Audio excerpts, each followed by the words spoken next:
nggak apa-apa, yang penting kamu dapat banyak duitnya, biarin dia nggak mau kondo, nggak bisa. Cari kamu yang mau kondo, walaupun dia miskin, nggak ada duitnya sama sekali juga nggak bisa. Jadi kita cari yang imbang. Dia tuh sebenarnya mampu aja, tapi cukup, nggak terlalu berlebihan, nggak apa-apa. Yang penting mau kondonya juga bagus, ya masih oke. Kalau dia ekonominya lebih, ya itu rezeki lebih.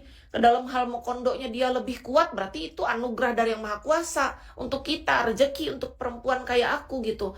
Tapi jangan suruh aku pilih salah satu, karena aku nggak mungkin milih cuma salah satu. Orang itu keduanya adalah kebutuhan aku sebagai perempuan yang normal.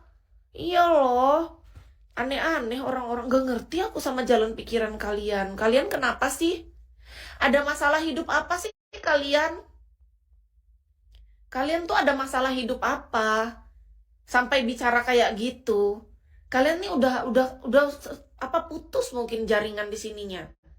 Aku biarpun aku udah lama sendiri, Kak, 7 tahun aku sendiri dalam kesendirian kesepian, tapi ini ku masih normal loh. Keinginanku tuh masih normal, masih di batas wajar seperti manusia pada umumnya. Aku nggak gila aku. Iya, contoh kalau mau aku menggila, aku gila harta aja, aku nggak peduli dia punya mokondo atau enggak misalnya kan. Atau aku cari yang mokondo aja tapi dia nggak ada kemampuan untuk menafkahi aku. Terus aku kegilaan, enggak.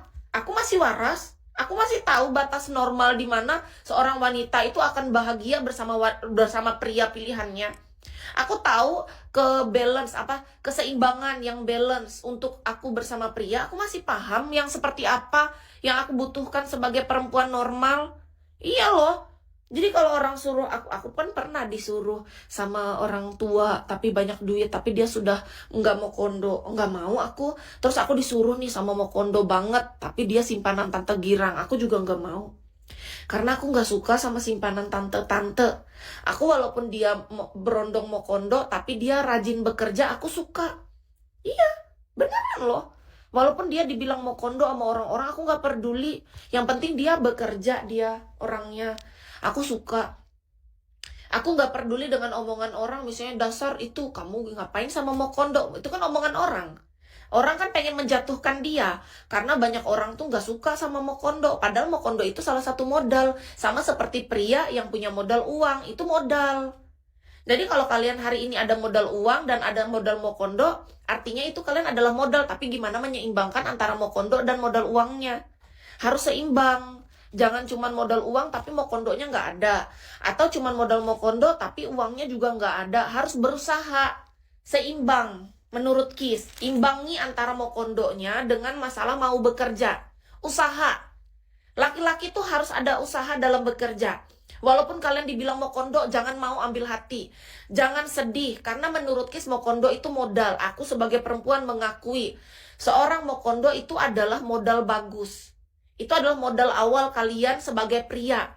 Jaga baik-baik mau kondo kalian, karena gini. Ketika kalian pria udah punya modal mau kondo, itu kan modal, aset berharga.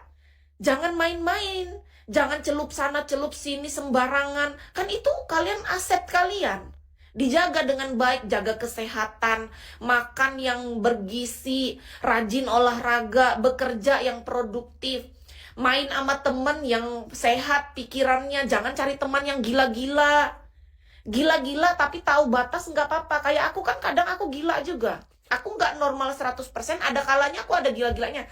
Tapi gini loh, menurut Kis, menjadi orang yang terlalu waras itu juga nggak baik karena terlalu kaku dalam kehidupan duniawi.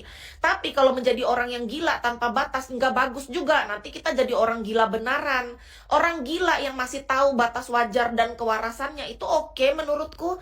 Hidup kita tuh jadi tahu skala prioritas dan tahu selera humor yang baik, yang cukup.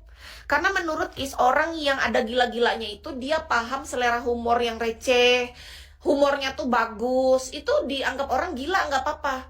Orang cuma menganggap kita gila, tapi sebenarnya kita nggak gila. Kita tuh sebenarnya waras, tapi cuman gara-gara kita tahu aja cara menikmati hidup dengan tepat. Tapi tahu batas, itu yang paling penting. Kalau penipu itu bukan orang gila, penipu itu orang jahat.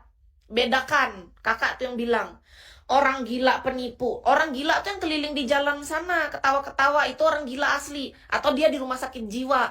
Kalau penipu itu bukan orang gila, itu masuknya ke penjara karena dia orang jahat.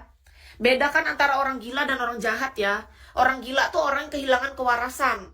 Penipu itu dia masih punya otak untuk menipu orang, artinya dia penjahat. Dengan sadar dia menjahati orang. Beda ya Kak, jangan disamakan. Aneh orang-orang ini. Kalian nih nggak bisa membedakan. Ada-ada aja. Kok nyinyir sih? Kan kita bicara fakta loh.